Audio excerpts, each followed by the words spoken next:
A Catalunya sí que es pot.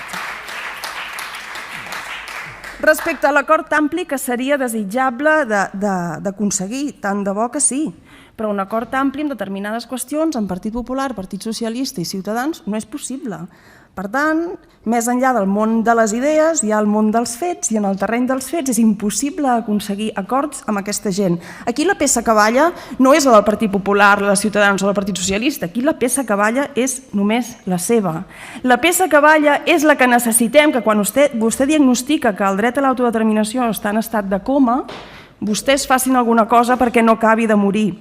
Perquè el camí amortitzat que li reservem al Pacte Nacional pel referèndum no és que sigui difícil, complicat, no, és que és impossible. Consensuar amb qui? Amb la gent que ens envia a l'Audiència Nacional o amb la gent que canta el cara al sol quan enterren ministres franquistes? Amb qui consensuem?